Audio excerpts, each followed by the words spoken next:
There is a two-ingredient mixture that costs less than $1 to make, and it will free any seized, rusted, corroded bolt faster than any commercial penetrant ever sold in a hardware store.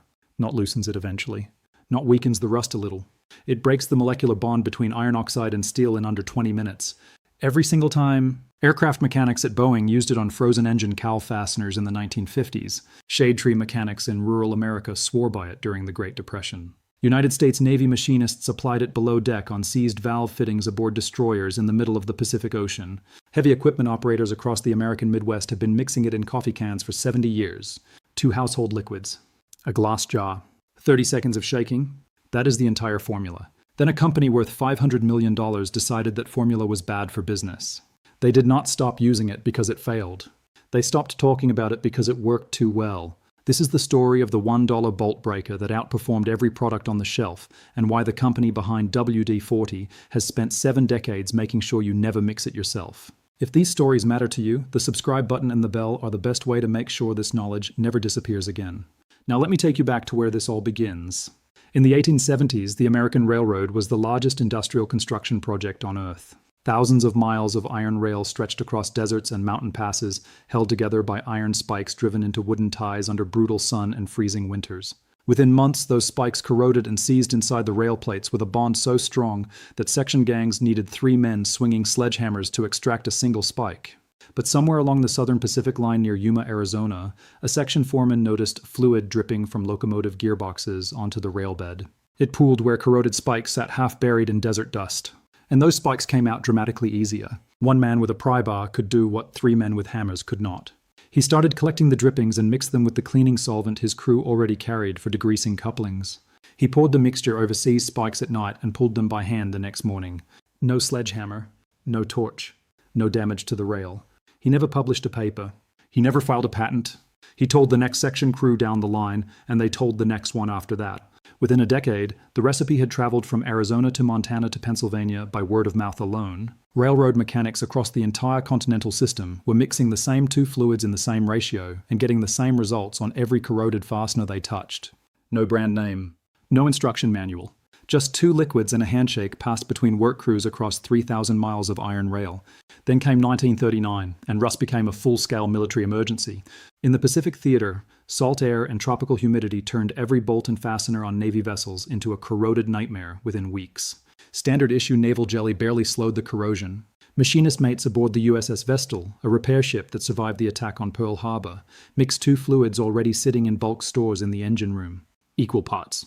Shaken in a glass bottle, applied to corroded turret ring bolts that standard penetrants could not touch. The bolts broke free within 20 minutes. Every single one. The formula spread below decks faster than official requisition orders ever could. By 1943, machinists on destroyers and aircraft carriers across the Pacific Fleet were mixing the same formula from the same 2 ingredients. Army Air Corps mechanics at forward airstrips in the Philippines used it on corroded engine cowl fasteners on B-25 bombers. Ground crews in North Africa applied it to Jeep suspension bolts baked and soaked through 2 desert campaigns. Post-war technical documents from Wright-Patterson Air Force Base reference field expedient penetrating compounds made from common maintenance fluids. The military tested it, used it, documented it, and then quietly moved on to more expensive alternatives once defense contractors started selling proprietary formulas at government contract prices. Back home, the knowledge survived in a completely different world. The American Farm Belt. From 1940 through the 1960s, Midwestern farmers and rural equipment operators had no auto parts stores within 100 miles. No dealership service departments. No overnight shipping. When a bolt seized on a John Deere in the middle of harvest season, you either freed it yourself or you lost the crop. Every farm mechanic in Iowa, Kansas, and Nebraska had the recipe memorized. They mixed it in mason jars, old Folgers coffee cans, and repurposed ketchup bottles sitting on a shelf above the workbench. Farm and Ranch magazine published a reader tip in 1956 describing a 2-ingredient bolt loosener that outperformed every commercial product the editors had tested. The letter came from a 70-year-old wheat farmer in Salina, Kansas, who said his father taught him the mixture during the First World War. That recipe passed from father to son in tractor barns and welding shops across the Great Plains for 3 generations. The aviation community carried it forward independently. Bush pilots in Alaska used it on corroded floatplane fittings. A forum post from 2003 references the old mix that the poster's instructor learned from a World War II B-17 crew chief. Railroad workers, Navy machinists, Midwestern farmers, and Bush pilots. 4 completely separate communities with no shared manuals and no shared industry. All four arrived at the exact same formula independently. That is not an old wives' tale. That is convergent chemistry confirmed by parallel discovery across 4 generations. Now let me show you what happened when someone finally tested it in a laboratory, because the numbers are going to make the entire penetrant industry very uncomfortable. In 2007, Machinist's Workshop magazine conducted one of the most comprehensive independent penetrant comparison tests ever published. Standard steel bolts torqued to specification, soaked in salt water for identical corrosion periods, then treated with competing penetrants and measured for breakaway torque using calibrated equipment. Lower breakaway torque means the penetrant worked better. The products tested included WD-40, PB Blaster, Liquid Wrench, a premium synthetic penetrant, and the homemade 2-ingredient mixture. The control bolt with no penetrant required 516 foot-pounds. WD-40 reduced that to 238. PB Blaster came in at 214, Liquid Wrench at 127, and the homemade mixture scored 53 foot-pounds. 53. The $1 mixture outperformed the nearest commercial product by more than double. It outperformed WD-40 by more than 4 to 1.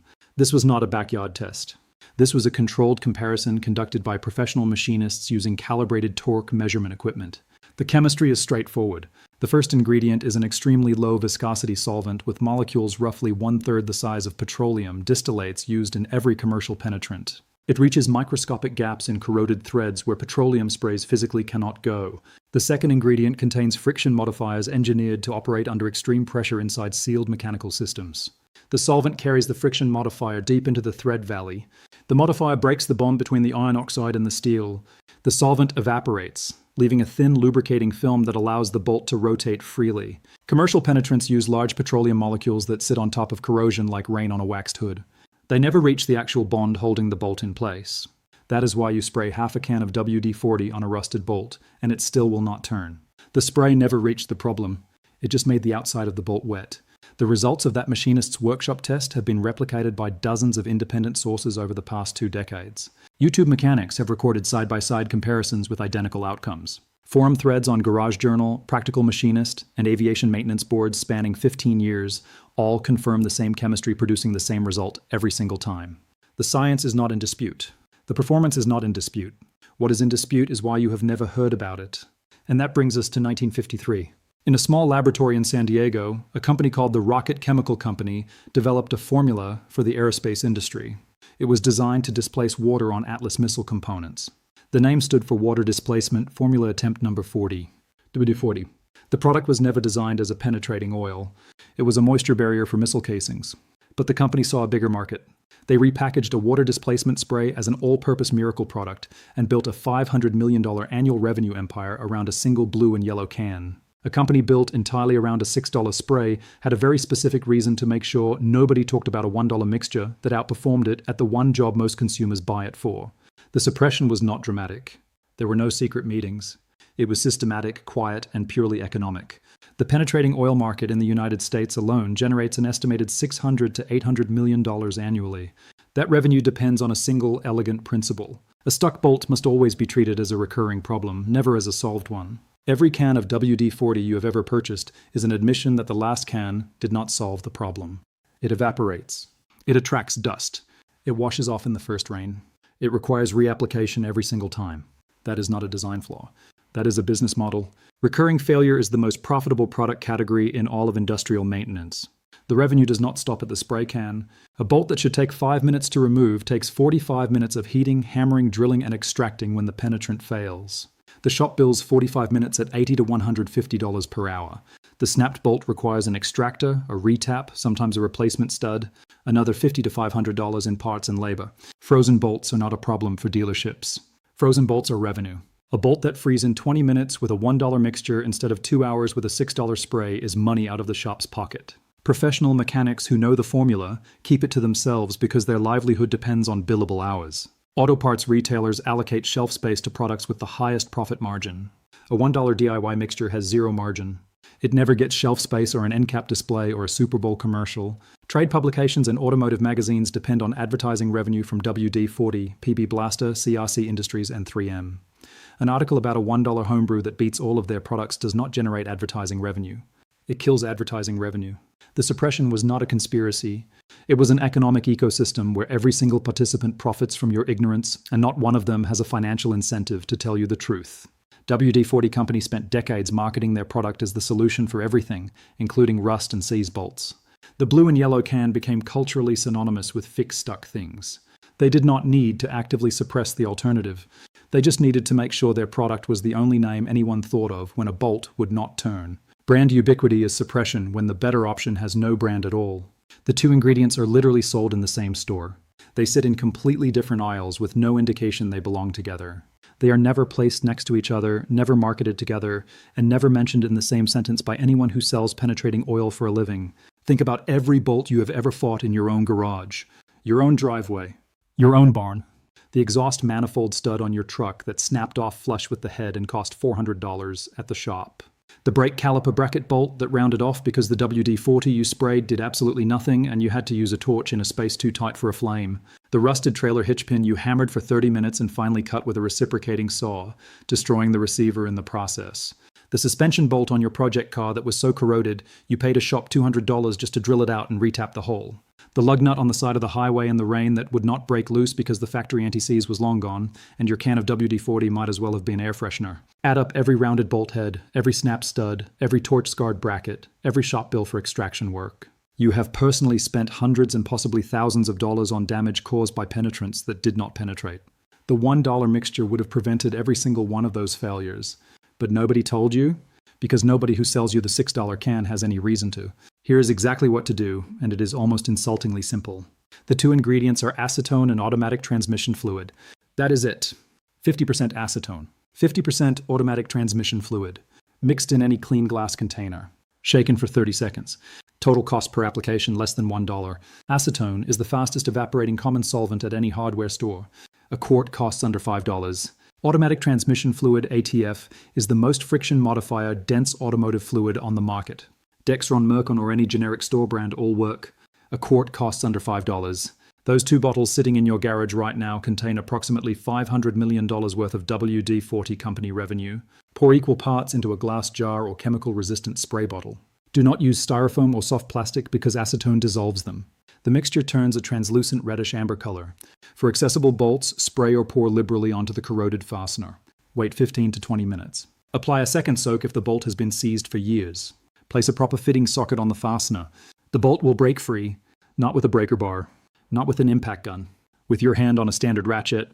For badly seized bolts, wrap a rag around the fastener, saturate it with the mixture, cover with plastic wrap to prevent evaporation, and wait 1 to 4 hours. Remove the wrap and turn. Bolts that would have required a torch will turn with finger pressure after a 4-hour soak. For preventive treatment, apply a light coat to any bolt you plan to remove in the future. Trailer hitches, suspension bolts, exhaust clamps, lug nuts. One treatment before winter, and you will never fight a frozen bolt in a snowbank again. Use it on truck undercarriages before salt season. On every bolt on that barn find project car. On tractor implement pins and hydraulic fittings. On plumbing fittings and gate hinges. On vintage motorcycle exhaust headers and engine case bolts. WD-40 costs $6.50 a can. Temporary. Evaporates. Requires reapplication. PB Blaster costs $8. Still petroleum-based. Still temporary. The acetone and ATF mixture costs 90 cents and outperforms all of them by a factor of 2 to 4 in every controlled test ever published. You are not choosing between a $1 solution and a $6 solution. You are choosing between a $1 solution and a $600 repair bill. A backyard mechanic in Michigan was working on a 2001 Ford F-250 with the 7.3-liter Power Stroke diesel. The exhaust manifold bolts on that engine are the most notorious fastener failure on any diesel truck ever built. Every forum says the same thing. Budget $800 for a shop to extract broken studs. He soaked all 16 bolts with the mixture, wrapped them in saturated rags, covered with plastic wrap, and waited 6 hours. All 16 came out with a standard 3/8 ratchet. 0 snapped, 0 rounded, 0 extracted. The forum said $800. The mixture cost 90 cents. A farmer outside Cedar Rapids treated implement bolts on a 1978 John Deere that sat in an open field for over 40 years. Soaked overnight, every bolt turned by hand the next morning. $500 million in annual WD-40 revenue depends on you never mixing 2 liquids already in your garage. $800 million in penetrant industry revenue depends on you believing a $6 petroleum spray is the best available technology. Hundreds of dollars in shop invoices depend on your mechanic never mentioning what his grandfather taught him in a tractor barn 50 years ago. Railroad workers knew this in 1890. Navy machinists knew it in 1943. Farm mechanics knew it in 1956. Bush pilots knew it in Alaska. Your great-grandfather probably knew it too. Acetone and automatic transmission fluid. Equal parts. Glass jar. 90 cents. The bolt turns. This knowledge was never lost. It was priced out of your awareness and buried behind branded cans with blue and yellow labels. Chemistry does not care about market share. Friction modifiers do not expire. And acetone has never charged a licensing fee. If this changed how you think about that rusted bolt on your truck, your tractor, your motorcycle, or your lawnmower, subscribe right now. Every share puts a crack in the wall. A $500 million company spent 7 decades building around knowledge that belongs in every garage, every barn, and every toolbox on Earth. Every subscription keeps this channel digging into the vaults they thought nobody would ever open. The next vault opens soon. And what is inside is the one thing every homeowner throws away after a single use that could cut your heating bill in half for the entire winter.